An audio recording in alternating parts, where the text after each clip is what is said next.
Hello students, good morning, good afternoon, welcome to Tops of Academy। ਤਾਂ ਅੱਜ ਅਸੀਂ most important question political science ਦੇ ਲੈ ਕੇ ਆਏ ਹਾਂ। ਤਾਂ ਦੇਖੋ ਤੁਹਾਡੇ ਨਾਲ ਨਾਲ ਥਿਊਰੀ ਵੀ ਚੱਲ ਰਹੀ ਹੈ ਜਿਹਦੇ ਵਿੱਚ ਅਸੀਂ ਫਸਟ ਪਾਰਟ, ਸੈਕਿੰਡ ਪਾਰਟ ਔਰ ਸ਼ਡਿਊਲ, ਪ੍ਰੈਂਬਲ, ਇੰਡੀਅਨ ਕਨਸਟੀਟਿਊਸ਼ਨ ਕਿਸ ਤਰ੍ਹਾਂ ਬਣਿਆ, ਕੈਬਨਿਟ ਜੋ ਕਨਸਟੀਟਿਊਸ਼ਨ ਅਸੈਂਬਲੀ ਅਸੀਂ ਉਹ ਡਿਟੇਲ ਵਾਈਜ਼ ਪੜ੍ਹ ਲਿਆ ਹੈਗਾ। ਤਾਂ ਸਾਨੂੰ ਐਮਸੀਕਿਊ ਵੀ ਨਾਲ ਨਾਲ ਪੜ੍ਹਦੇ ਰਹਿਣਾ ਜ਼ਰੂਰੀ ਹੈ ਕਿਉਂਕਿ ਸਾਨੂੰ ਇਹਦੇ ਵਿੱਚ ਸਾਡੀ ਤਿਆਰੀ ਦਾ ਪਤਾ ਲੱਗ ਜਾਂਦਾ ਹੈ ਕਿ ਸਾਡੀ ਤਿਆਰੀ ਕਿਸ ਤਰ੍ਹਾਂ ਚੱਲ ਰਹੀ ਹੈ। ਤਾਂ ਅਸੀਂ ਹੁਣ ਜ਼ਿਆਦਾ ਗੱਲਾਂ ਨਾ ਕਰਦੇ ਹੋਏ, ਦੇਰੀ ਨਾ ਕਰਦੇ ਹੋਏ ਤਾਂ ਅਸੀਂ ਸ਼ੁਰੂ ਕਰਦੇ ਹਾਂ। ਤਾਂ ਫਸਟ ਕੁਐਸਚਨ ਹੈ ਬੱਚੇ, by which names is our country mentioned in the constitution। ਦੇਖੋ ਬੱਚੇ, ਹੁਣ ਜਿਵੇਂ ਸਾਡੇ ਸੰਵਿਧਾਨ ਹੈਗਾ ਤਾਂ ਉਹਦੇ ਵਿੱਚ ਕੀ ਨਾਮ ਮੈਂਸ਼ਨ ਹੈਗਾ ਸਾਡਾ ਇੰਡੀਆ ਦਾ। ਤਾਂ ਭਾਰਤ ਅਤੇ ਭਾਰਤ, ਭਾਰਤ ਹੀ, ਹਿੰਦੁਸਤਾਨ ਅਤੇ ਭਾਰਤ, ਭਾਰਤ ਹਿੰਦੁਸਤਾਨ ਅਤੇ ਭਾਰਤ। ਤਾਂ ਜੋ ਸਾਡੇ ਫਸਟ ਪਾਰਟ ਹੈਗਾ, ਫਸਟ ਪਾਰਟ, ਠੀਕ ਹੈ, ਉਹਦੇ ਵਿੱਚ ਆਰਟੀਕਲ ਜੋ ਫਸਟ ਪਾਰਟ ਦੇ ਵਿੱਚ ਜੋ ਹੈਗਾ union of states and its territory. ਤਾਂ ਉਹਦੇ ਵਿੱਚ ਜੋ ਬੱਚੇ ਸਟਾਰਟ ਹੁੰਦਾ ਹੈਗਾ ਉਹਦੇ ਵਿੱਚ ਜੋ ਨਾਮ ਮੈਂਸ਼ਨ ਹੈਗੇ ਆ ਭਾਰਤ ਐਂਡ ਇੰਡੀਆ, ਭਾਰਤ ਵੀ ਨਾਮ ਮੈਂਸ਼ਨ ਹੈ ਔਰ ਇੰਡੀਆ ਵੀ। ਤਾਂ ਇਹਦਾ ਆਨਸਰ ਕਿਹੜਾ ਹੈਗਾ, ਏ ਆਪਸ਼ਨ, ਭਾਰਤ ਐਂਡ ਇੰਡੀਆ। ਤਾਂ ਨੈਕਸਟ ਕੁਐਸਚਨ ਹੈਗਾ, ਤਾਂ ਅਸੀਂ ਇਹਦਾ ਪੜ੍ਹਦੇ ਹੈਗੇ ਆ, ਇਨ ਦਾ contest or the preamble of Indian Constitution which of the following sequence correct।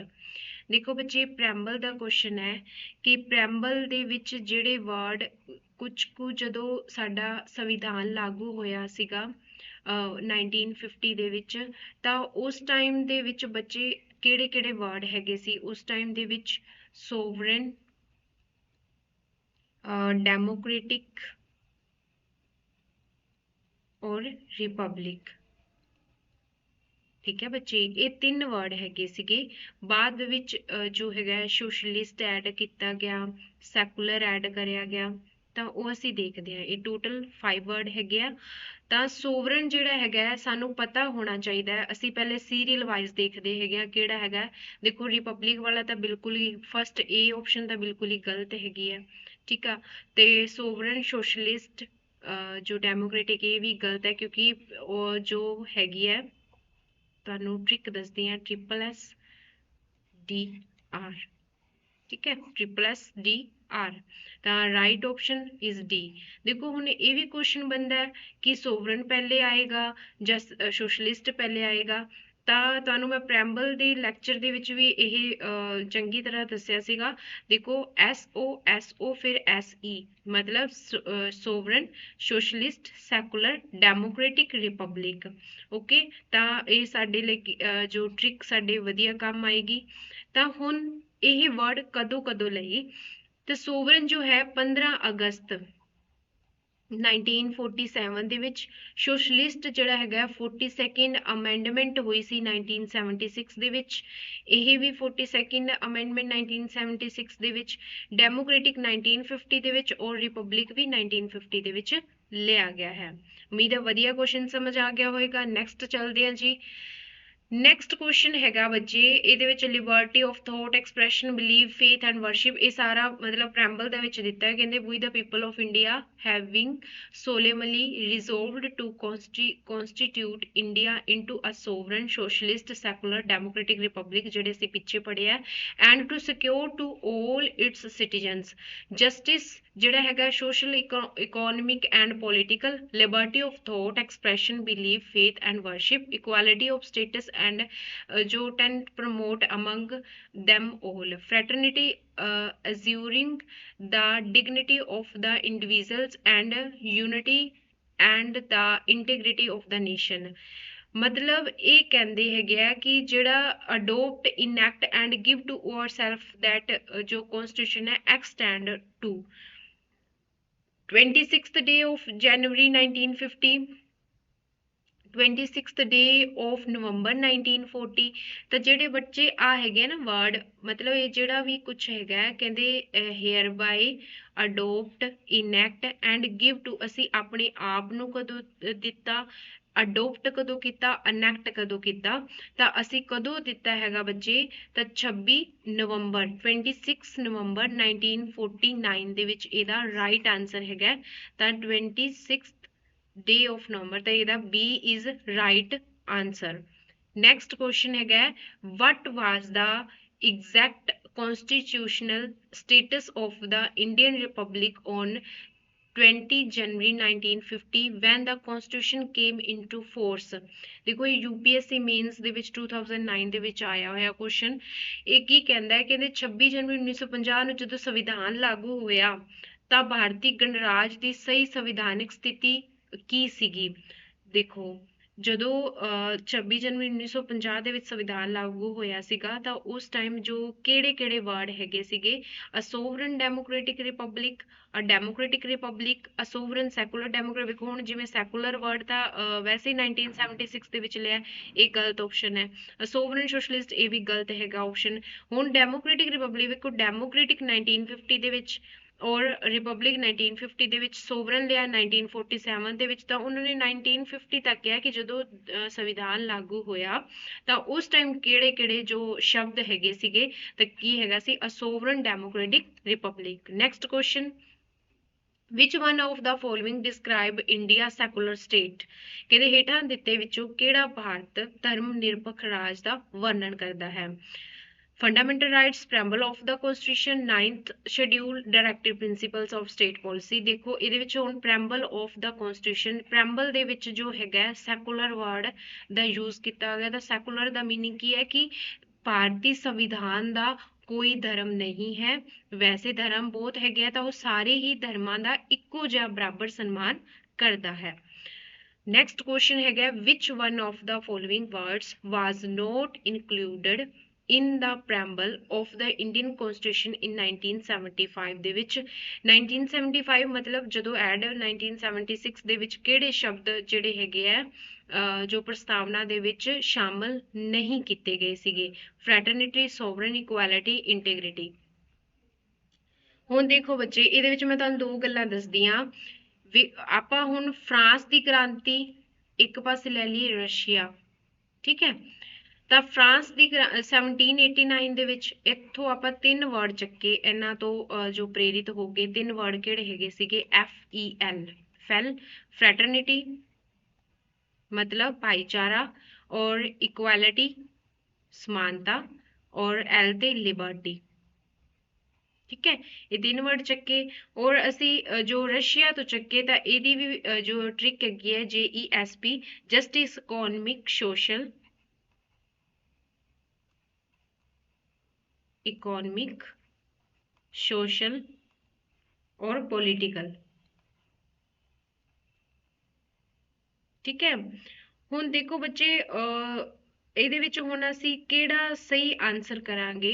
ਤਾਂ ਹੁਣ ਫਰੈਟਰਨਿਟੀ ਵੀ ਵਰਡ ਹੈਗਾ, ਸੋਵਰਨ ਵੀ ਵਰਡ ਹੈਗਾ ਪ੍ਰੈਂਬਲ ਦੇ ਵਿੱਚ, ਇਕੁਐਲਿਟੀ ਵੀ ਹੈ ਔਰ ਇੰਟੈਗ੍ਰਿਟੀ ਨਹੀਂ ਹੈਗਾ।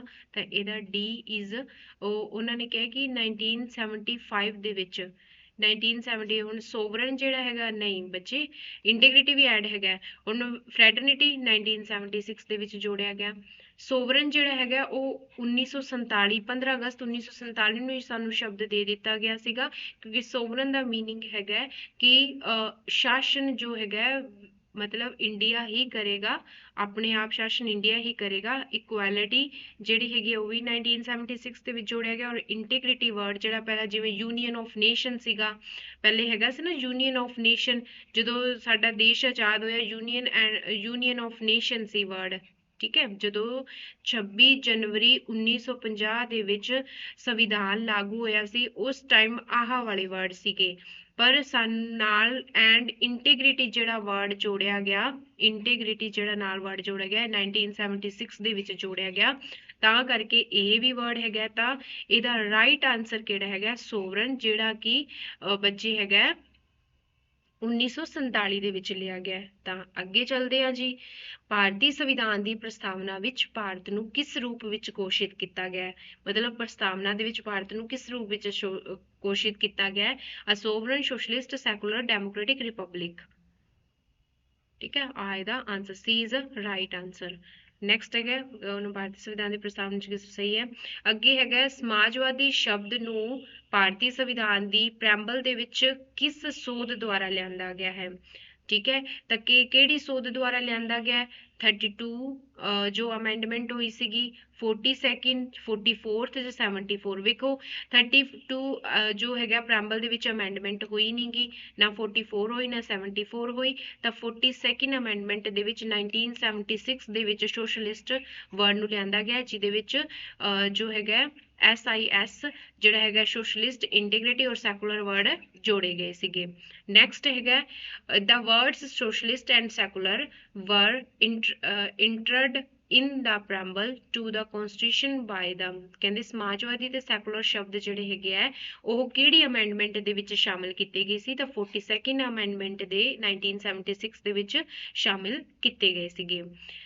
The word secularism was entered in the preamble of the Indian Constitution by ਜਿਹੜਾ ਸੈਕੂਲਰਿਜ਼ਮ ਵਰਡ ਹੈਗਾ ਇਹ ਕਿਹੜੀ ਅਮੈਂਡਮੈਂਟ ਦੇ ਵਿੱਚ ਹੈਗਾ? 42nd ਅਮੈਂਡਮੈਂਟ ਦੇ ਵਿੱਚ ਐਡ ਹੈਗਾ। Next question, India is a republic, ਇਹਦਾ ਮੀਨਿੰਗ ਕੀ ਹੈਗਾ? ਉਹ ਲੋਕ ਹਨ ਜੋ ਸਾਰੇ ਮਾਮਲਿਆਂ ਵਿੱਚ ਅੰਤਮ ਅਧਿਕਾਰ ਹਨ, ਦੀ ਕੋਈ ਸੰਸਦੀ ਪ੍ਰਣਾਲੀ ਨਹੀਂ ਹੈ, ਇਹ ਵਾਲਾ ਹੈਗਾ।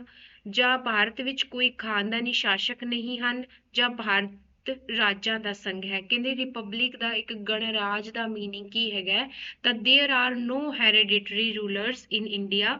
ਤਾਂ ਇਹਦਾ ਰਾਈਟ ਆਨਸਰ ਕੀ ਹੈਗਾ ਬੱਚੇ? ਸੀ ਹੈਗਾ ਇਹਦਾ ਰਾਈਟ ਆਨਸਰ। ਕੀ ਕਹਿੰਦੇ ਆ ਕਿ there are no hereditary rulers in India, ਕਿ ਜਿਹੜਾ ਹੈਗਾ ਭਾਰਤ ਵਿੱਚ ਕੋਈ ਖਾਨਦਾਨੀ ਸ਼ਾਸਕ ਨਹੀਂ ਹੈਗਾ, ਮਤਲਬ ਇਹ ਇੱਕ ਲੋਕਤੰਤਰ ਜੋ ਹੈਗਾ ਗਣਰਾਜ ਹੈਗਾ। ਤਾਂ ਇਹਦਾ ਆਨਸਰ ਕਿਹੜਾ ਹੈਗਾ ਬੱਚੇ? ਜੋ ਸੀ is right answer. Next question ਚੱਲਦੇ ਆ, ਭਾਰਤ ਵਿੱਚ ਲੋਕਾਂ ਦੀ ਪ੍ਰਭੂ ਸੱਤਾ ਹੈ ਕਿਉਂਕਿ ਸੰਵਿਧਾਨ ਦੀ ਪ੍ਰਸਤਾਵਨਾ ਸ਼ਬਦਾਂ ਦੇ ਨਾਲ ਸ਼ੁਰੂ ਹੁੰਦੀ ਹੈ। ਲੋਕਾਂ ਦੀ ਸੱਤਾ ਹੈ ਤਾਂ ਕਿਹੜੇ ਸ਼ਬਦਾਂ ਦੇ ਨਾਲ ਜੋ ਸੰਵਿਧਾਨ ਦੀ ਸ਼ੁਰੂ ਹੁੰਦੀ ਹੈਗੀ ਹੈ? ਤਾਂ ਅਸੀਂ ਭਾਰਤ ਦੇ ਲੋਕ, we the people of India, we the people of India ਦੇ ਨਾਲ ਸ਼ੁਰੂ ਹੁੰਦੀ ਹੈਗੀ ਹੈ। ਤਾਂ ਰਾਈਟ ਆਨਸਰ ਅਸੀਂ ਭਾਰਤ ਦੇ ਲੋਕ। ਨੈਕਸਟ ਕੁਐਸਚਨ ਹੈਗਾ, ਭਾਰਤ ਦੇ ਸੰਵਿਧਾਨ ਵਿੱਚ ਅਸੀਂ ਭਾਰਤ ਦੇ ਲੋਕ ਸ਼ਬਦ ਕਿੱਥੇ ਵਰਤੇ ਗਏ ਹਨ? Directive principals of state policy, ਜਾਂ ਫੰਡਾਮੈਂਟਲ ਰਾਈਟਸ, ਜਾਂ ਸਿਟੀਜ਼ਨਸ਼ਿਪ, ਜਾਂ ਪ੍ਰੈਂਬਲ ਆਫ ਦਾ ਕਨਸਟੀਟਿਊਸ਼ਨ। ਤਾਂ ਦੇਖੋ ਜਦੋਂ ਪ੍ਰੈਂਬਲ ਦੀ ਸਟਾਰਟਿੰਗ ਹੀ ਹੁੰਦੀ ਹੈ ਉਹਦੇ ਵਿੱਚ ਵੀ ਦਾ ਪੀਪਲ ਆਫ ਇੰਡੀਆ ਜੋ ਵਰਡ ਮੈਂਸ਼ਨ ਕੀਤੇ ਹੁੰਦੇ ਆ, ਸਟਾਰਟਿੰਗ ਜਦੋਂ ਸ਼ੁਰੂ ਹੁੰਦਾ ਨਾ ਪ੍ਰੈਂਬਲ ਤਾਂ ਇੱਥੇ ਲਿਖਿਆ ਹੁੰਦਾ ਵੀ ਦਾ ਪੀਪਲ, ਫਿਰ ਅੱਗੇ ਅਗੇਨ ਜੋ ਲਿਖਿਆ ਹੁੰਦਾ। ਤਾਂ ਇਹ ਕਿੱਥੇ ਪ੍ਰੈਂਬਲ ਆਫ ਦਾ ਕਨਸਟੀਟਿਊਸ਼ਨ ਦੇ ਵਿੱਚ ਇਹ ਵਾਲੇ ਵਰਡ ਸਾਨੂੰ ਮਿਲਦੇ ਨੇ।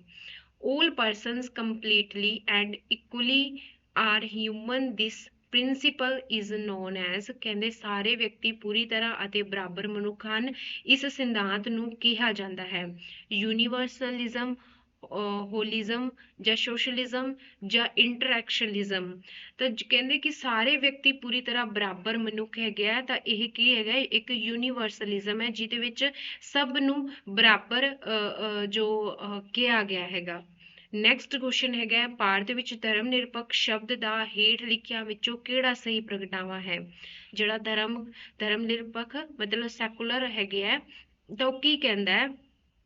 ਕਹਿੰਦੇ ਭਾਰਤ ਵਿੱਚ ਬਹੁਤ ਸਾਰੇ ਧਰਮ ਹਨ, ਭਾਰਤੀਆਂ ਨੂੰ ਧਾਰਮਿਕ ਆਜ਼ਾਦੀ ਹੈ, ਧਰਮ ਦਾ ਪਾਲਣ ਕਰਨਾ ਉਸਦੀ ਇੱਛਾ ਤੇ ਨਿਰਭਰ ਕਰਦਾ ਹੈ। ਇੱਕ ਵਿਅਕਤੀ ਜੋ ਭਾਰਤ ਵਿੱਚ ਰਾਜ ਦਾ ਕੋਈ ਧਰਮ ਨਹੀਂ ਹੈ, ਤਾਂ ਇਹਦੇ ਵਿੱਚ ਬਿਲਕੁਲ ਸਹੀ ਹੈਗਾ ਕਿ ਭਾਰਤ ਵਿੱਚ ਰਾਜ ਦਾ ਕੋਈ ਧਰਮ ਨਹੀਂ ਹੈ, ਮਤਲਬ ਭਾਰਤ ਦਾ ਆਪਣਾ ਕੋਈ ਧਰਮ ਨਹੀਂ ਹੈਗਾ। ਹਾਂ, ਉਹ ਸਾਰੇ ਦੀ ਜੋ ਰਿਸਪੈਕਟ ਕਰਦਾ ਹੈ ਇੰਡੀਅਨ ਕਨਸਟੀਟਿਊਸ਼ਨ, ਪਰ ਉਹਦਾ ਆਪਣਾ ਕੋਈ ਧਰਮ ਨਹੀਂ ਹੈਗਾ।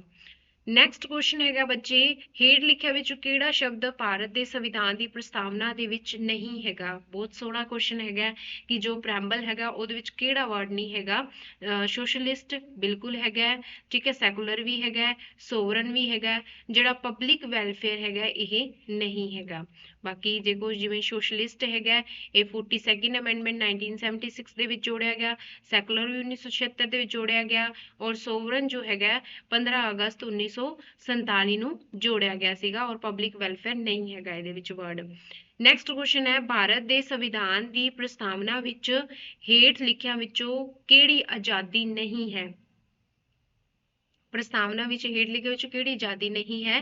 ਕਹਿੰਦੇ Liberty of thought, Liberty of expression, Liberty of believe ਜਾਂ ਇਕੋਨਮਿਕ ਜੋ ਹੈਗਾ ਇਕੋਨਮਿਕ ਲਿਬਰਟੀ। ਵੇਖੋ ਹੁਣ ਮੈਂ ਤੁਹਾਨੂੰ ਇੱਕ ਗੱਲ ਇਹਦੇ ਵਿੱਚ ਦੱਸਣੀ ਆ। ਹੁਣ ਇਹਦੇ ਵਿੱਚ ਲਿਬਰਟੀ ਵਰਡ ਹੈਗਾ ਲਿਬਰਟੀ, ਤਾਂ ਲਿਬਰਟੀ ਦੇ ਅੱਗੇ ਕੀ ਕੀ ਮੈਂਸ਼ਨ ਹੈਗਾ? ਲਿਬਰਟੀ ਦੇ ਵਿੱਚ ਹੈਗਾ ਬੱਚੇ thought, thought, expression, believe, faith, worship. ਠੀਕ ਹੈ, ਇਹ ਵਰਡ ਜਿਹੜੇ ਹੈਗੇ ਲਿਬਰਟੀ ਦੇ ਵਿੱਚ ਹੈਗੇ ਆ। ਤਾਂ ਹੁਣ ਦੇਖੋ ਵਿਚਾਰਾਂ ਦੀ ਜੋ ਹੈਗੀ ਹੈ ਆਜ਼ਾਦੀ ਬਿਲਕੁਲ ਹੈਗੀ ਹੈ, ਥੋਟ ਦੀ ਵੀ ਹੈਗੀ ਹੈ, ਐਕਸਪ੍ਰੈਸ਼ਨ ਦੀ ਵੀ ਹੈਗੀ ਹੈ, ਜੋ ਬਿਲੀਵ ਦੀ ਵੀ ਹੈਗੀ ਹੈ, ਔਰ ਇਕੋਨਮਿਕ ਲਿਬਰਟੀ ਨਹੀਂ ਹੈਗੀ, ਮਤਲਬ ਵਰਸ਼ਿਪ ਦੀ ਹੈਗੀ ਹੈ। ਤਾਂ ਡੀ ਨਹੀਂ ਹੈਗਾ ਮਤਲਬ ਲਿਬਰਟੀ ਦੇ ਵਿੱਚ। ਤਾਂ ਇਹਦਾ ਆਨਸਰ ਕਿਹੜਾ ਹੋਏਗਾ ਬੱਚੇ? ਇਕੋਨਮਿਕ ਲਿਬਰਟੀ। ਨੈਕਸਟ ਕੁਐਸਚਨ ਚਲਦੇ ਹਾਂ ਜੀ।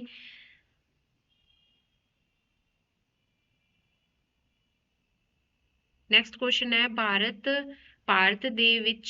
ਭਾਰਤ ਦੇ ਸੰਵਿਧਾਨ ਦੇ ਵਿੱਚ ਜੋ ਇੱਕ ਮਿੰਟ ਬੱਚੇ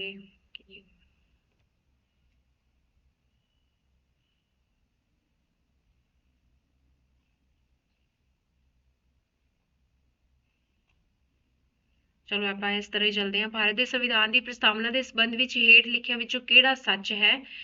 ਤਾਂ ਕਹਿੰਦੇ ਜੋ ਪ੍ਰੈਂਬਲ ਕੌਂਸਟੀਟਿਊਸ਼ਨ ਹੈ ਦੇ ਜੋ ਸੰਬੰਧ ਦੇ ਵਿੱਚ ਕਿਹੜਾ ਸਹੀ ਹੈਗਾ? ਕਹਿੰਦੇ ਸ਼ਬਦ ਸਮਾਜਵਾਦੀ ਅਤੇ ਧਰਮ ਨਿਰਪੱਖ, ਮਤਲਬ ਜਿਹੜਾ ਸੋਸ਼ਲਿਸਟ ਵਰਡ ਹੈ ਔਰ ਸੈਕੂਲਰ ਵਰਡ ਹੈ 1950 ਦੇ ਵਿੱਚ ਸੰਵਿਧਾਨ ਨੂੰ ਲਾਗੂ ਕਰਨ ਦੀ ਪ੍ਰਸਤਾਵਨਾ ਦਾ ਹਿੱਸਾ ਨਹੀਂ ਹਨ 1950 ਦੇ ਵਿੱਚ। ਚਲੋ ਅਸੀਂ ਅੱਗੇ ਪੜ੍ਹਦੇ ਹਾਂ। ਉਪਰੋਕਤ ਸ਼ਬਦ 1977 ਵਿੱਚ ਸੋਧ ਕਰਕੇ ਪਾਏ। 1977 ਵਿੱਚ ਤਾਂ ਬੱਚੇ ਕੋਈ ਵੀ ਜਿਹੜੀ ਹੈਗੀ ਅਮੈਂਡਮੈਂਟ ਹੋਈ ਨਹੀਂ ਸੀਗੀ। ਉਪਰੋਕਤ ਸ਼ਬਦ 1985 ਦੇ ਵਿੱਚ ਕੋਈ ਵੀ ਸੋਧ ਨਹੀਂ, 1976 ਦੇ ਵਿੱਚ ਸੋਧ ਹੋਈ ਹੈ।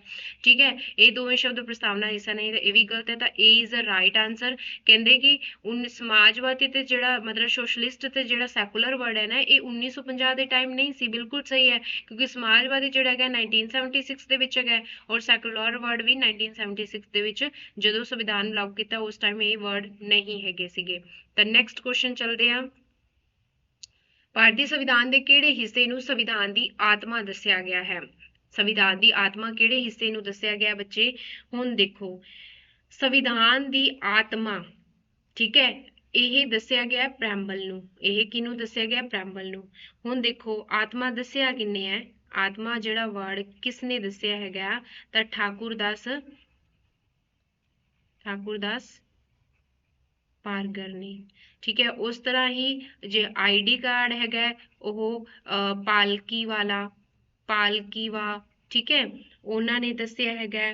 ਔਰ ਜਿਹੜਾ ਰਾਸ਼ੀਫਲ ਜਾਂ ਹੋਰੋਸਕੋਸ ਜਿਹਨੂੰ ਅਸੀਂ ਬੋਲਦੇ ਹਾਂ, ਹੋਰੋਸਕੋਸ, ਉਹ ਅਸੀਂ ਕੇ ਐਮ ਮੁਨਸ਼ ਨੇ ਜੋ ਪ੍ਰੈਂਬਲ ਨੂੰ ਕਿਹਾ ਹੈਗਾ। ਹੁਣ ਫੰਡਾਮੈਂਟਲ ਰਾਈਟਸ ਦੇ ਵਿੱਚ ਜਿਹੜਾ 32 ਆਰਟੀਕਲ ਹੈਗਾ ਉਹਦੇ ਵਿੱਚ ਜਿਹੜਾ 32 ਆਰਟੀਕਲ ਨੂੰ ਜੋ ਆਤਮਾ ਦਾ ਵਰਡ ਯੂਜ਼ ਦਿੱਤਾ ਗਿਆ ਉਹ BR ਅੰਬੇਦਕਰ ਨੇ ਦਿੱਤਾ ਸੀਗਾ। ਤਾਂ ਨੈਕਸਟ ਚੱਲਦੇ ਹਾਂ ਅਸੀਂ। ਕਹਿੰਦੇ ਹੇਠ ਲਿਖੇ ਵਿੱਚੋਂ ਕਿਸ ਨੇ ਭਾਰਤੀ ਸੰਵਿਧਾਨ ਦੀ ਪ੍ਰਸਤਾਵਨਾ ਨੂੰ ਇੱਕ ਪ੍ਰਭੂਤਵਾ ਸੰਪੰਨ ਲੋਕਤੰਤਰੀ ਗਣਰਾਜ ਦੀ ਕੁੰਡਲੀ ਕਿਹਾ ਹੈ? ਅਸੀਂ ਕੁੰਡਲੀ ਹੋਰੋਸਕੋਸ। ਠੀਕ ਹੈ, ਹੋਰੋਸਕੋਸ ਕਿਹਨੇ ਕਿਹਾ ਹੈਗਾ? ਤਾਂ ਜਵਾਹਰ ਲਾਲ ਨਹਿਰੂ ਨਹੀਂ ਹੈਗਾ, ਵੱਲਭ ਭਾਈ ਪਟੇਲ, ਤੁਹਾਨੂੰ ਮੈਂ ਦੱਸਿਆ ਕਿ ਇਹ ਮੁਨਸ਼ ਨੇ ਦੱਸਿਆ ਹੈਗਾ, ਮੁਨਸ਼ੀ ਨੇ। ਨੈਕਸਟ ਹੈਗਾ ਕਿਸ ਮਿਸ਼ਨ ਦੇ ਤਹਿਤ ਭਾਰਤੀ ਸੰਵਿਧਾਨ ਦਾ ਗਠਨ ਹੋਇਆ? ਤਾਂ ਭਾਰਤੀ ਸੰਵਿਧਾਨ ਦਾ ਗਠਨ ਹੋਇਆ ਕਿਸ ਮਿਸ਼ਨ ਦੇ ਨਾਲ? ਤਾਂ ਕੈਬਨਿਟ ਮਿਸ਼ਨ ਪਲਾਨ ਆਇਆ ਸੀਗਾ। ਤਾਂ ਉਹ ਬੱਚੇ ਕਦੋਂ ਆਇਆ ਸੀਗਾ cabinet mission plan?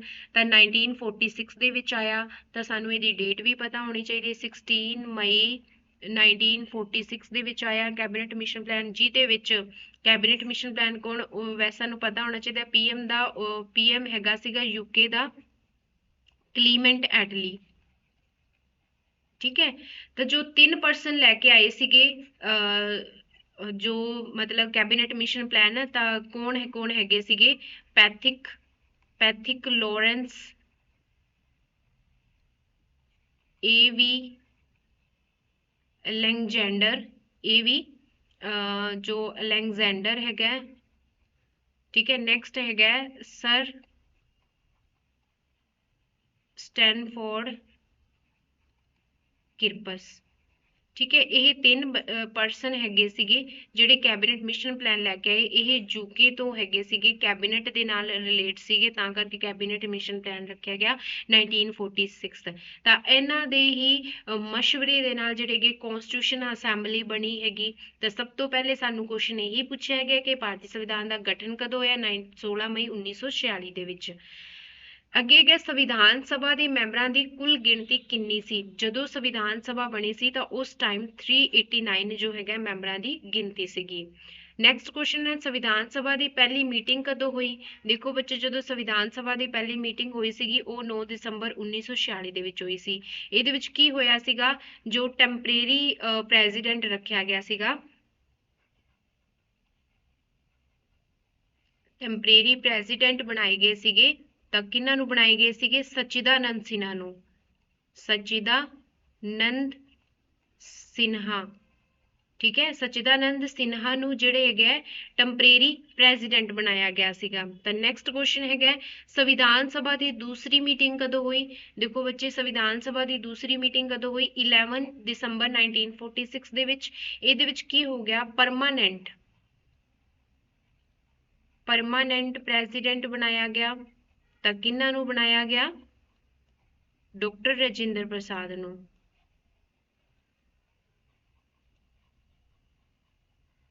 Okay, next question ਹੈਗਾ ਸੰਵਿਧਾਨ ਸਭਾ ਦੀ ਤੀਸਰੀ ਮੀਟਿੰਗ ਜਿਹੜੀ ਹੈਗੀ ਹੈ 13 ਦਸੰਬਰ 1946 ਨੂੰ ਹੋਈ ਸੀਗੀ।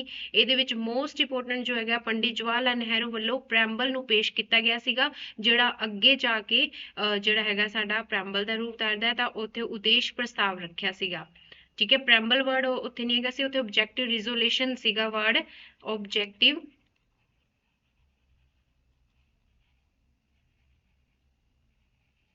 ਠੀਕ ਹੈ। ਉਦੇਸ਼ ਪ੍ਰਸਤਾਵ ਰੱਖਿਆ ਸੀ ਜਿਹੜਾ ਬਾਅਦ ਵਿੱਚ ਪ੍ਰਸਤਾਵਨਾ ਦਾ ਰੂਪ ਧਾਰਦਾ ਹੈਗਾ। ਤਾਂ ਉਹ ਕਦੋਂ ਹੋਈ ਸੀ? 13 ਦਸੰਬਰ 1946 ਦੇ ਵਿੱਚ। ਤਾਂ ਪਹਿਲਾ ਟੈਂਪਰੇਰੀ ਪ੍ਰਧਾਨ ਕੌਣ ਸੀਗਾ? ਤੁਹਾਨੂੰ ਦੱਸ ਚੁੱਕੀ ਹਾਂ, ਸਚਿਦਾਨੰਦ ਸਿਨਹਾ। ਨੈਕਸਟ ਕੁਐਸਚਨ ਹੈਗਾ ਡਾਕਟਰ ਸਚਿਦਾਨੰਦ ਸਿਨਹਾ ਨੂੰ ਸੰਵਿਧਾਨ ਸਭਾ ਦੀ ਪਹਿਲੀ ਮੀਟਿੰਗ ਦੌਰਾਨ ਅਸਥਾਈ ਪ੍ਰਧਾਨ ਚੁਣਿਆ ਗਿਆ ਸੀਗਾ, ਜਿਹੜਾ ਕਿ 9 ਦਸੰਬਰ 1946 ਨੂੰ ਹੋਇਆ ਸੀਗਾ। ਇਸ ਵਿੱਚ ਸਿਰਫ ਕਿੰਨੇ ਮੈਂਬਰ ਪਹੁੰਚੇ ਸੀ? 211 ਮੈਂਬਰਾਂ ਨੇ ਹਿੱਸਾ ਲਿਆ ਸੀ। ਮੁਸਲਿਮ ਲੀਗ ਵੱਲੋਂ ਇਸ ਮੀਟਿੰਗ ਦਾ ਬਾਈਕਾਟ ਕੀਤਾ ਗਿਆ ਸੀ ਔਰ ਅਲੱਗ ਪਾਕਿਸਤਾਨ ਦੀ ਮੰਗ ਕੀਤੀ ਗਈ ਸੀਗੀ। ਅੱਗੇ ਕੁਐਸਚਨ ਹੈ ਬੱਚੇ ਸੰਵਿਧਾਨ ਸਭਾ ਦਾ ਸਥਾਈ ਪ੍ਰਧਾਨ ਕੌਣ ਸੀ? ਸੰਵਿਧਾਨ ਸਭਾ ਦਾ ਡਾਕਟਰ ਰਾਜਿੰਦਰ ਪ੍ਰਸਾਦ।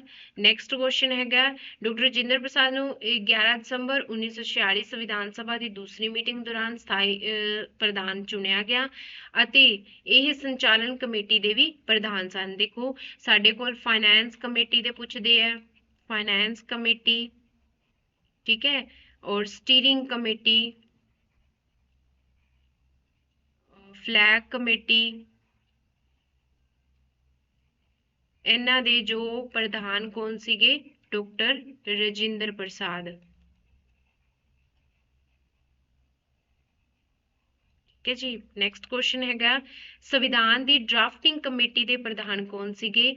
ਡਰਾਫਟਿੰਗ ਕਮੇਟੀ ਦੇ ਕੌਣ ਸੀਗੇ ਬੱਚੇ? BR ਅੰਬੇਦਕਰ ਸੀਗੇ, ਜਿਹੜੀ ਕਿ ਡਰਾਫਟਿੰਗ ਕਮੇਟੀ ਮੋਸਟ ਇੰਪੋਰਟੈਂਟ ਹੈ, ਜਿਹਦੇ ਵਿੱਚ ਤੁਹਾਨੂੰ ਲੈਕਚਰ ਦੇ ਵਿੱਚ ਪੂਰੀ ਡਿਟੇਲ ਵਾਈਜ਼ ਡਰਾਫਟਿੰਗ ਕਮੇਟੀ ਸਮਝਾਇਆ, ਤੁਸੀਂ ਉਹ ਦੇਖ ਲੈਣਾ। ਤੁਹਾਨੂੰ ਕੋਈ ਵੀ ਜਾਣਕਾਰੀ ਡਰਾਫਟਿੰਗ ਕਮੇਟੀ ਦੇ ਕਿੰਨੇ ਮੈਂਬਰ ਸੀ? 7 ਮੈਂਬਰ ਸੀ। ਉਹਨਾਂ ਦੀ ਜਿਵੇਂ ਇੱਕ ਦੀ ਡੈਥ ਹੋ ਗਈ, ਇੱਕ ਨੇ ਜਿਹੜਾ ਹੈਗਾ ਰਿਜ਼ਾਈਨ ਦੇ ਦਿੱਤਾ ਸੀਗਾ, ਉਹ ਕਿਹੜੇ ਮੈਂਬਰ ਸੀ, ਫਿਰ ਦੁਬਾਰਾ ਕਿਹੜੇ ਆਏ ਸੀਗੇ, ਇਹਨਾਂ ਦਾ ਕੰਮ ਕੀ ਸੀਗਾ, ਡੇਟ ਕੀ ਸੀਗੀ, ਪੂਰੀ ਡਿਟੇਲ ਨਾਲ ਤੁਹਾਨੂੰ ਲੈਕਚਰ ਦੇ ਵਿੱਚ ਜੋ ਪਾਇਆ ਸਮਝਾਇਆ ਹੋਇਆ ਔਰ YouTube ਦੇ ਵਿੱਚ ਉਹ ਲੈਕਚਰ ਮੈਂਸ਼ਨ ਹੈ। ਨੈਕਸਟ ਹੈਗਾ ਪ੍ਰਾਂਤਕ ਸੰਵਿਧਾਨਿਕ ਕਮੇਟੀ ਦਾ ਪ੍ਰਧਾਨ ਕੌਣ ਚੁਣਿਆ ਗਿਆ? ਹੁਣ ਪ੍ਰਾਂਤਕ ਜਿਹੜਾ ਹੈਗਾ ਬੱਚੇ, ਪ੍ਰਾਂਤਕ ਕਿਹਨੂੰ ਕਿਹਾ ਗਿਆ? ਇੱਕ ਜੋ ਸਟੇਟ ਨੂੰ ਲੈ ਲਓ, ਠੀਕ ਹੈ, ਤਾਂ ਜਾਂ ਯੂਨੀਅਨ ਨਹੀਂ ਹੈਗਾ ਬੱਚੇ, ਸਟੇਟ ਅਸੀਂ ਕਿਹਾ ਸਟੇਟ ਕੌਂਸਟੀਟਿਊਸ਼ਨ ਜੋ ਅਸੈਂਬਲੀ ਹੈਗੀ ਹੈ, ਤਾਂ ਕੌਣ ਹੈਗਾ ਸੀਗਾ? ਤਾਂ ਸਰਦਾਰ ਵੱਲਭ ਭਾਈ ਪਟੇਲ ਸੀਗਾ ਜੋ ਸੂਬਾਈ ਸੰਵਿਧਾਨਿਕ ਕਮੇਟੀ ਦੇ ਪ੍ਰਧਾਨ ਹੈਗੇ ਆ, ਤਾਂ ਸਰਦਾਰ ਵੱਲਭ ਭਾਈ ਪਟੇਲ। ਹੁਣ ਦੇਖੋ ਬੱਚੇ ਸੰਘ ਜਾਂ ਜਿੱਥੇ ਕੇਂਦਰ ਆ ਜੇ, ਮਤਲਬ ਯੂਨੀਅਨ ਵਰਡ ਆ ਜੇ, ਯੂਨੀਅਨ ਕੌਂਸਟੀਟਿਊਸ਼ਨਲ ਅਸੈਂਬਲੀ, ਠੀਕ ਹੈ। ਤਾਂ ਜਦੋਂ ਵੀ ਯੂਨੀਅਨ ਵਰਡ ਆਉਂਦਾ ਨਾ, ਇੱਕ ਟ੍ਰਿਕ ਹੈਗੀ ਹੈ, ਤਾਂ ਉਹਦਾ ਮੋਸਟਲੀ ਆਂਸਰ ਜੋ ਹੈਗਾ ਸਾਡੇ ਉਸ ਟਾਈਮ ਜਿਹੜੇ ਪੀਐਮ ਹੈਗੇ ਸੀਗੇ, ਕੌਣ ਹੈਗੇ ਸੀਗੇ, ਪੰਡਿਤ ਜਵਾਹਰ ਲਾਲ ਨਹਿਰੂ।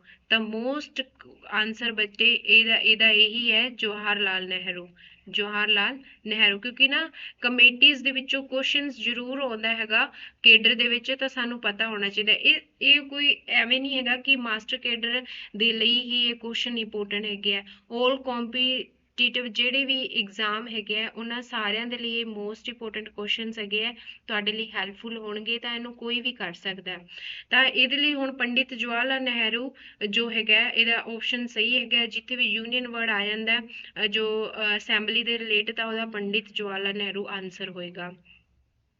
ਭਾਰਤ ਦੇ ਵੰਡ ਦੀ ਘੋਸ਼ਣਾ ਕਦੋਂ ਕੀਤੀ ਗਈ?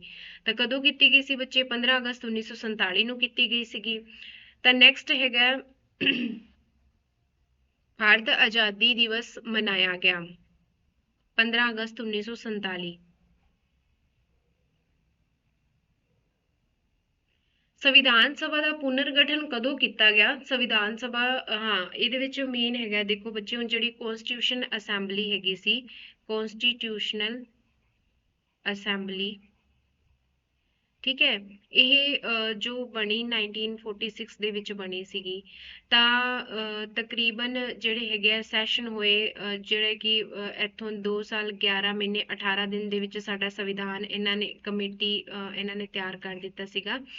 ਤਾਂ ਬੱਚੇ ਕੀ ਹੋਇਆ ਕਿ ਇਹ ਜਦੋਂ ਸਾਡਾ ਦੇਸ਼ 15 ਅਗਸਤ 1947 ਨੂੰ ਆਜ਼ਾਦ ਹੋ ਗਿਆ ਸੀਗਾ, 19 ਜਿਹੜਾ ਹੈਗਾ 15 ਅਗਸਤ 1947 ਸਾਡਾ ਦੇਸ਼ ਆਜ਼ਾਦ ਹੋਇਆ, ਤਾਂ ਉਸ ਮਤਲਬ ਸਟੇ ਹੋ ਗਈ ਸੀਗੀ, ਇੱਕ ਵਾਰੀ ਰੋਕ ਦਿੱਤੀ ਗਈ ਸੀਗੀ।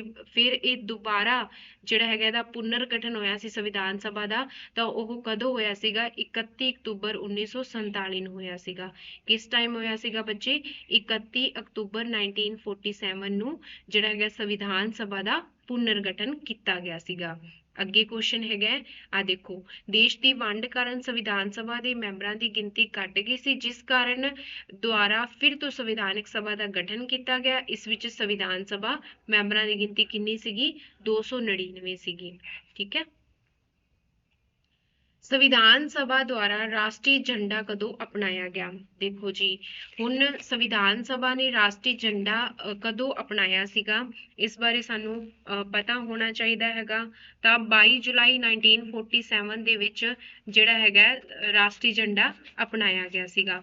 ਹੁਣ ਸੰਵਿਧਾਨ ਜਿਹੜਾ ਸਾਨੂੰ ਝੰਡੇ ਦੇ ਬਾਰੇ, ਰਾਸ਼ਟਰੀ ਝੰਡੇ ਦੇ ਬਾਰੇ ਸਾਨੂੰ ਨੌਲੇਜ ਹੋਣੀ ਚਾਹੀਦੀ ਹੈ। ਤਾਂ ਇਹਦੇ ਵਿੱਚ ਹੁਣ ਰੇਸ਼ੋ ਕਿੰਨੀ ਹੈ? 3:2। ਜੇਕਰ ਸਾਨੂੰ ਲੰਬਾਈ ਤੋਂ ਚੌੜਾਈ ਪੁੱਛਦੇ ਹੈ, ਠੀਕ ਹੈ, ਜੇਕਰ ਸਾਨੂੰ ਵੈਡਥ ਟੂ ਲੈਂਥ ਪੁੱਛਦੇ ਆ ਤਾਂ 2:3 ਹੈ। ਠੀਕ ਹੈ। 3 ਕਲਰ ਹੈਗੇ ਆ ਇਹਦੇ ਵਿੱਚ, ਜੋ ਕਿੰਨੀਆਂ ਹੈਗੀਆਂ ਨੇ ਲਾਈਨਾਂ? 24 ਲਾਈਨਸ ਹੈਗੀਆਂ ਨੇ। ਠੀਕ ਹੈ। ਤਾਂ ਜੋ ਇਹਦੇ ਵਿੱਚ 1931 ਦੇ ਵਿੱਚ, 1931 ਦੇ ਵਿੱਚ ਕੀ ਹੈਗਾ ਸੀਗਾ ਬੱਚੇ, ਪਹਿਲਾ ਚੱਕਰ ਜਿਹੜਾ, ਜਿਵੇਂ ਆ ਚੱਕਰ ਹੈਗਾ ਜਿਹਦੇ 24 ਜੋ ਹੈਗੀਆਂ ਨੇ ਪੈਨਸਿਲਸ, ਜੋ ਵੀ ਲੈ ਲਓ ਲਾਈਨਾਂ, ਤਾਂ ਇਸ ਤੋਂ ਪਹਿਲੇ ਕੀ ਸੀਗਾ? ਚਰਖਾ ਹੈਗਾ ਸੀਗਾ 1931 ਤੱਕ। ਉਸ ਤੋਂ ਬਾਅਦ ਜਿਹੜਾ ਹੈਗਾ ਜੋ ਰਾਉਂਡ ਬਣਾਇਆ ਗਿਆ ਤਾਂ ਚੱਕਰ ਬਣਾਇਆ ਗਿਆ। ਇਹ ਤਾਂ ਇਹ ਜਿਹੜੀਆਂ ਮਤਲਬ ਹੈਗੀਆਂ ਨੇ ਰਾਉਂਡ ਵਾਲੀਆਂ, ਤਾਂ ਇਹ ਕਿੰਨੇ ਗਹਿਰੇ ਨੀਲੇ ਰੰਗ ਦੀਆਂ, ਇਹ ਚੱਕਰ ਜਿਹੜਾ ਹੈਗਾ ਗਹਿਰੇ ਨੀਲੇ ਰੰਗ ਦਾ ਹੈਗਾ। ਠੀਕ ਹੈ ਬੱਚੇ। ਤੇ ਝੰਡਾ ਕਮੇਟੀ ਦੇ ਜੋ ਪ੍ਰਧਾਨ ਸੀਗੇ, ਤੁਹਾਨੂੰ ਪਿੱਛੇ ਦੱਸਿਆ, ਝੰਡਾ ਕਮੇਟੀ ਫਲੈਗ ਕਮੇਟੀ ਦੇ ਜਿਹੜੇ ਪ੍ਰਧਾਨ ਹੈਗੇ ਸੀਗੇ ਉਹ ਕੌਣ ਸੀਗੇ? ਡਾਕਟਰ ਰਜਿੰਦਰ ਪ੍ਰਸਾਦ, ਡਾਕਟਰ ਰਜਿੰਦਰ ਪ੍ਰਸਾਦ। ਤਾਂ ਇਹਦੇ ਵਿੱਚ ਜਿਹੜਾ ਹੈਗਾ ਲੰਬਾਈ ਟੂ ਚੌੜਾਈ 3:2, ਠੀਕ ਹੈ, ਔਰ ਵੈਡਥ ਟੂ ਲੈਂਥ ਜਿਹੜਾ ਹੈਗਾ 3:2 ਹੈਗਾ। ਔਰ ਜੋ ਇਹਦੇ ਵਿੱਚ ਹੋਰ ਕੀ ਹੈਗਾ ਇਹਦੇ ਵਿੱਚ, ਹਾਂ, ਸਭ ਤੋਂ ਜ਼ਰੂਰੀ ਜਿਹੜਾ ਝੰਡੇ ਦਾ ਹੈਗਾ 1907 ਦੇ ਵਿੱਚ, ਠੀਕ ਹੈ, ਜਰਮਨੀ ਦੇ ਵਿੱਚ, 1907 ਦੇ ਵਿੱਚ ਜਰਮਨੀ ਦੇ ਵਿੱਚ ਮੈਡਮ ਭੀਖਾ ਜੀ ਕਾਮਾ, ਮੈਡਮ ਭੀਖਾ ਜੀ ਕਾਮਾ ਦੁਆਰਾ ਜਿਹੜਾ ਹੈਗਾ ਸਭ ਤੋਂ ਪਹਿਲਾਂ ਆਪਣਾ ਜੋ ਰਾਸ਼ਟਰੀ ਝੰਡਾ ਹੈਗਾ ਉਹ ਲਹਿਰਾਇਆ ਗਿਆ ਸੀਗਾ 1907 ਦੇ ਵਿੱਚ, 1907 ਦੇ ਵਿੱਚ, 1907 ਦੇ ਵਿੱਚ ਜਰਮਨੀ ਦੇ ਵਿੱਚ ਮੈਡਮ ਭੀਖਾ ਜੀ ਕਾਮਾ ਦੁਆਰਾ ਜਿਹੜਾ ਹੈਗਾ ਲਹਿਰਾਇਆ ਗਿਆ ਸੀਗਾ। ਤਾਂ ਨੈਕਸਟ ਚੱਲਦੇ ਆ, ਝੰਡੇ ਦਾ ਡਿਜ਼ਾਈਨ ਕਿਸ ਵੱਲੋਂ ਕੀਤਾ ਗਿਆ? ਉਹ ਪਿੰਗਾਲੀ ਵੈਂਕਿਆ ਦੁਆਰਾ ਜਿਹੜਾ ਹੈਗਾ ਝੰਡੇ ਦਾ ਡਿਜ਼ਾਈਨ ਕੀਤਾ ਗਿਆ ਸੀਗਾ। ਝੰਡੇ ਦਾ ਸਾਈਜ਼ ਕੀ ਹੈਗਾ ਤੁਹਾਨੂੰ ਦੱਸ ਦਿੱਤਾ ਹੈ, ਤਾਂ 3:2। ਜੇਕਰ ਸਾਡੇ ਕੋਲ ਨੋਰਮਲ ਇਸ ਤਰ੍ਹਾਂ ਪੁੱਛਣ ਦਾ ਅਸੀਂ 3:2 ਹੀ ਲਿਖਾਂਗੇ, ਪਰ ਜੇਕਰ ਸਾਡੇ ਕੋਲ ਵੈਡਥ ਟੂ ਲੈਂਥ ਪੁੱਛਦੇ ਆ ਤਾਂ ਉਹ ਬੱਚੇ 2:3 ਹੀ ਹੋਏਗਾ। ਰਾਸ਼ਟਰੀ ਗੀਤ ਅਤੇ ਰਾਸ਼ਟਰੀ ਗਾਨ ਨੂੰ ਕਦੋਂ ਜਿਹੜਾ ਹੈਗਾ ਅਡੋਪਟ ਕੀਤਾ ਗਿਆ ਸੀ? ਤਾਂ 24 ਜਨਵਰੀ 1950 ਨੂੰ ਕੀਤਾ ਗਿਆ ਸੀਗਾ। ਤਾਂ ਰਾਸ਼ਟਰੀ ਜਿਹੜਾ ਹੈਗਾ ਸੌਂਗ ਕੀ ਹੈਗਾ, ਗਾਨ ਕੀ ਹੈਗਾ? ਤਾਂ ਗਾਨ ਕਿਹੜਾ ਹੈਗਾ ਬੱਚੇ? ਜਨ ਗਣ ਮਨ, ਠੀਕ ਹੈ, ਜਨ ਗਣ ਮਨ। ਔਰ ਜਿਹੜਾ ਸੌਂਗ ਹੈਗਾ ਕਿਹੜਾ ਹੈਗਾ? ਵੰਦੇ ਮਾਤਰਮ, ਵੰਦੇ ਮਾਤਰਮ। ਤੇ ਜਿਹੜਾ ਗਾਨ ਹੈਗਾ ਬੱਚੇ ਇਹ 52 ਸੈਕਿੰਡ ਦੇ ਵਿੱਚ ਗਾਇਆ ਜਾਂਦਾ ਹੈ, ਠੀਕ ਹੈ। ਔਰ ਜਿਹੜਾ ਗੀਤ ਹੈਗਾ ਇਹ 65 ਸੈਕਿੰਡ ਲੱਗਦੇ ਹੈਗੇ ਆ ਗਾਉਣ ਨੂੰ। ਤਾਂ ਇਹ 24 ਜਨਵਰੀ 1950 ਨੂੰ ਦੋਨੋਂ ਅਡੋਪਟ ਕੀਤੇ ਗਏ ਸੀਗੇ। ਤੇ ਜਿਹੜਾ ਗੀਤ ਹੈਗਾ ਇਹ ਸਭ ਤੋਂ ਪਹਿਲਾਂ 1896 ਵਿੱਚ ਕਾਂਗਰਸ ਦੁਆਰਾ ਕਲਕੱਤਾ ਸੈਸ਼ਨ ਵਿੱਚ ਜਿਹੜਾ ਗਾਇਆ ਗਿਆ ਸੀਗਾ। 1896 ਦੇ ਵਿੱਚ ਕਾਂਗਰਸ ਦੁਆਰਾ ਕਲਕੱਤਾ ਸੈਸ਼ਨ ਦੇ ਵਿੱਚ ਗਾਇਆ ਗਿਆ ਸੀਗਾ। ਔਰ ਜਿਹੜਾ ਬੱਚੇ ਜਿਹੜਾ ਰਾਸ਼ਟਰੀ ਗਾਨ ਹੈਗਾ ਇਹ ਕਿਹਨਾਂ ਨੇ ਲਿਖਿਆ? ਇਹ ਰਵਿੰਦਰਨਾਥ ਟੈਗੋਰ ਦੁਆਰਾ ਜੋ ਹੈਗਾ ਰਾਈਟ ਕੀਤਾ ਗਿਆ ਸੀਗਾ। ਕਿਹੜੀ ਭਾਸ਼ਾ ਦੇ ਵਿੱਚ? ਬੰਗਾਲੀ ਭਾਸ਼ਾ ਦੇ ਵਿੱਚ। ਪਰ ਸਾਡੇ ਸੰਵਿਧਾਨ ਦੇ ਵਿੱਚ ਇਹ ਹਿੰਦੀ ਲੈਂਗੁਏਜ ਦੇ ਵਿੱਚ ਮੈਂਸ਼ਨ ਹੈ। ਇਹ ਕਿਹੜੀ ਭਾਸ਼ਾ ਦੇ ਵਿੱਚ ਹੈਗਾ ਸੀਗਾ?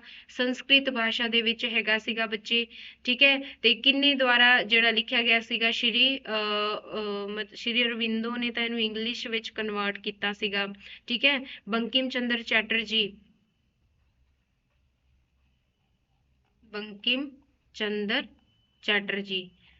ਠੀਕ ਹੈ ਬੱਚੇ।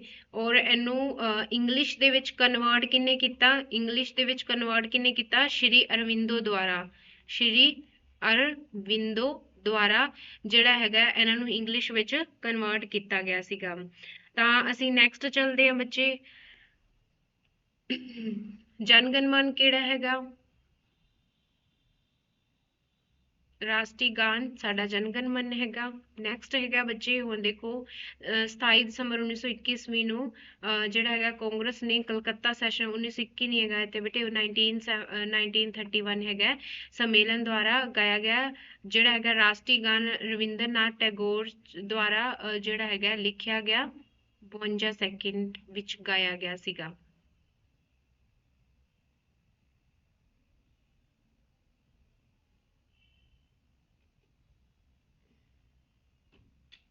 ਹਾਂਜੀ ਨੈਕਸਟ 19 ਹਾਂਜੀ ਅੱਗੇ ਚੱਲਦੇ ਆ। 1921 ਬੱਚੇ ਸਹੀ ਹੈ ਆਨਸਰ ਇਹਦਾ, 1921 ਹੀ ਸਹੀ ਹੈ। ਅੱਗੇ ਹੈ ਭਾਰਤ ਦੇ ਰਾਸ਼ਟਰੀ ਗੀਤ ਕਿਹੜਾ ਹੈ? ਸਾਰੇ ਜਹਾਂ ਸੇ ਅੱਛਾ, ਵੰਦੇ ਮਾਤਰਮ, ਜਨ ਗਣ ਮਨ ਜਾਂ ਇਹਨਾਂ ਵਿੱਚੋਂ ਕੋਈ ਨਹੀਂ। ਤਾਂ ਦੇਖੋ ਗਾਣ ਜਿਹੜਾ ਹੈਗਾ ਉਹ ਜਨ ਗਣ ਮਨ ਹੈ ਔਰ ਗੀਤ ਕਿਹੜਾ ਹੈਗਾ? ਵੰਦੇ ਮਾਤਰਮ। ਨੈਕਸਟ ਕੁਐਸਚਨ ਹੈ ਸੰਵਿਧਾਨ ਬਣਾਉਣ ਲਈ ਕਿੰਨਾ ਸਮਾਂ ਲੱਗਿਆ? 2 ਸਾਲ 11 ਮਹੀਨੇ ਔਰ 18 ਦਿਨ ਰਾਈਟ ਆਨਸਰ ਹੈਗਾ।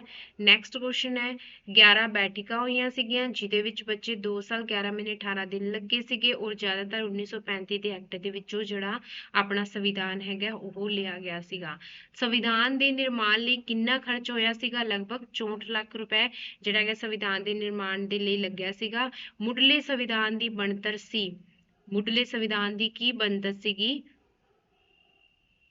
ਤਾਂ ਇਹਦੇ ਚ ਸਾਰੇ ਹੀ ਸਹੀ ਹੈ। 395 ਆਰਟੀਕਲ ਹੈਗੇ ਆ, 8 ਸ਼ਡਿਊਲ ਹੈਗੇ ਔਰ 12 ਕੀ ਹੈਗੇ ਸੀ? ਪਾਰਟ।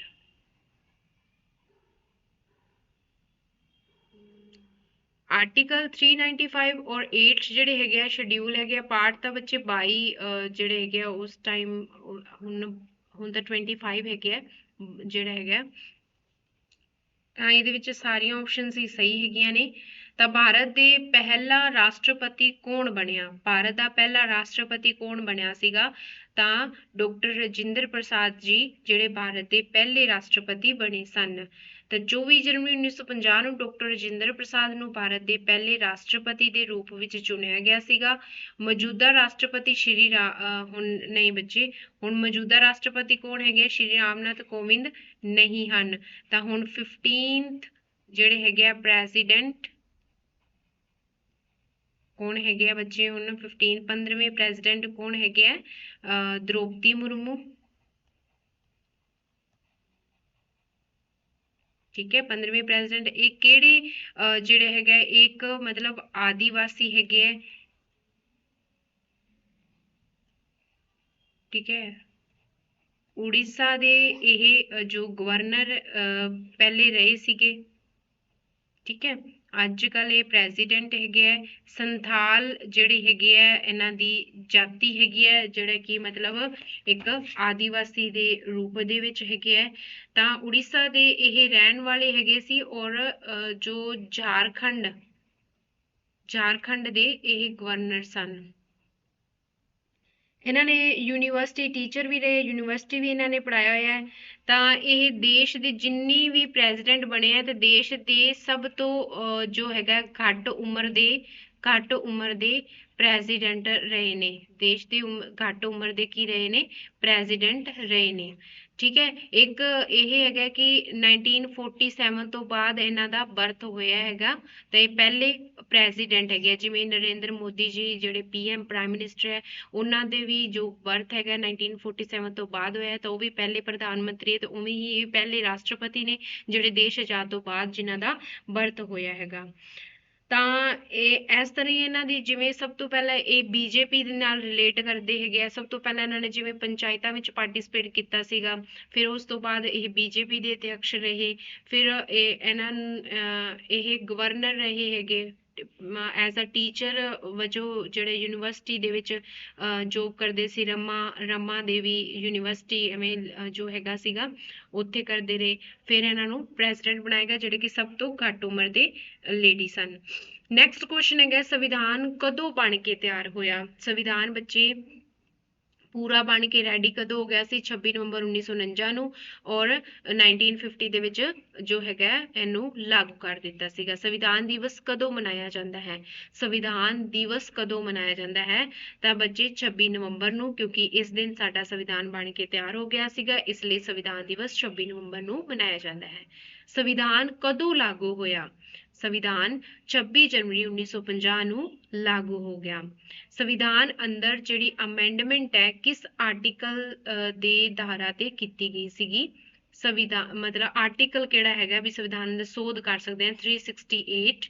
ठीक है हुण तक जिहड़े 105 ਤਾਂ पूरे कंपलसरी ते 106 भी बच्चे 2000 ਜਿਹੜਾ ਹੈਗਾ 23 ਦੇ ਵਿੱਚ ਜੋ ਅਮੈਂਡਮੈਂਟ ਹੋਗੀ ਜਦੋਂ ਅਸੀਂ ਅਮੈਂਡਮੈਂਟ ਪੜਾਂਗੇ ਤਾਂ ਤੁਹਾਨੂੰ ਸਾਰਾ ਡਿਟੇਲ ਵਾਈਜ਼ ਦੱਸਾਂਗੀ। ਸੰਵਿਧਾਨ ਅੰਦਰ ਅਮੈਂਡਮੈਂਟ ਕਰਨ ਦੀ ਪ੍ਰਕਿਰਿਆ ਕਿਸ ਦੇਸ਼ ਤੋਂ ਲਈ ਗਈ ਹੈ ਤਾਂ ਸਾਊਥ ਅਫਰੀਕਾ ਤੋਂ ਬੱਚੇ ਲਈ ਗਈ ਹੈ ਅਮੈਂਡਮੈਂਟ ਕਰਨ ਦੀ ਪ੍ਰਕਿਰਿਆ। ਨੈਕਸਟ ਹੈਗਾ ਪਹਿਲੀ ਵਾਰ ਸੰਵਿਧਾਨ ਜਿਹੜਾ ਹੈਗਾ ਅੰਦਰ ਸੰਸ਼ੋਧਨ ਕਦੋਂ ਕੀਤਾ ਗਿਆ 1950 ਦੇ ਵਿੱਚ ਕਦੋਂ ਹੋਇਆ ਸੀਗਾ ਫਸਟ ਅਮੈਂਡਮੈਂਟ 1951 ਦੇ ਵਿੱਚ। ਕਿਹੜਾ ਸ਼ਡਿਊਲ ਸੀ ਜਿਹੜਾ ਐਡ ਕੀਤਾ ਸੀ ਦੇਖੋ ਪਹਿਲੇ 8 ਸ਼ਡਿਊਲ ਤਾਂ ਸਾਡੇ ਮੂਲ ਸੰਵਿਧਾਨ ਦੇ ਵਿੱਚ ਸੀ 9th ਸ਼ਡਿਊਲ ਦੇ ਵਿੱਚ ਫਸਟ ਅਮੈਂਡਮੈਂਟ 1951 ਦੇ ਵਿੱਚ ਹੋਇਆ ਜਿਹਦੇ ਵਿੱਚ ਕੀ ਹੈਗਾ ਸੀ ਬੱਚੇ ਜ਼ਮੀਂਦਾਰਾ ਸਿਸਟਮ ਜਿਹੜਾ ਹੈਗਾ ਜ਼ਮੀਂਦਾਰਾ ਸਿਸਟਮ ਨੂੰ ਕੀ ਕਰ ਦਿੱਤਾ ਸੀਗਾ ਅਬੋਲਿਸ਼ ਕਰ ਦਿੱਤਾ ਸੀਗਾ ਔਰ ਜਿਹੜਾ ਲੈਂਡ ਜਿਹੜੇ ਬੱਚੇ ਲੈਂਡ ਰੈਵਨਿਊ ਜਿਹੜੇ ਬੱਚੇ ਲੈਂਡ ਰੈਵਨਿਊ ਲੈ ਕੇ ਆਏ ਸੀ ਉਹਦੇ ਵਿੱਚ ਕੁਝ ਕੁ ਜੋ ਕੀਤੀਆਂ ਸੀਗੀਆਂ ਸੁਧਾਰਾਂ ਕੀਤੀਆਂ ਗਈਆਂ ਸੀਗੀਆਂ ਉਹ ਵੀ ਇੱਕ ਅਮੈਂਡਮੈਂਟ 1950 ਦੇ ਵਿੱਚ 9th ਸ਼ਡਿਊਲ ਦੇ ਵਿੱਚ ਕੀਤੇ ਸੀਗੇ। ਤਾਂ ਨੈਕਸਟ ਕੁਐਸਚਨ ਚੱਲਦੇ ਆ ਬੱਚੇ 105 ਜਿਹੜਾ ਸੰਵਿਧਾਨ ਸੰਸ਼ੋਧਨ ਕਿਸ ਨਾਲ ਰਿਲੇਟ ਹੈ ਜੋ SC ਰਾਖਵਾਂਕਰਨ GST OBC ਰਾਖਵਾਂਕਰਨ ਜਾਂ EWS ਤਾਂ OBC ਰਾਖਵਾਂਕਰਨ ਬੱਚੇ ਜਿਹੜਾ ਹੈਗਾ 105 ਅਮੈਂਡਮੈਂਟ ਨਾਲ ਸੰਬੰਧਿਤ ਹੈ।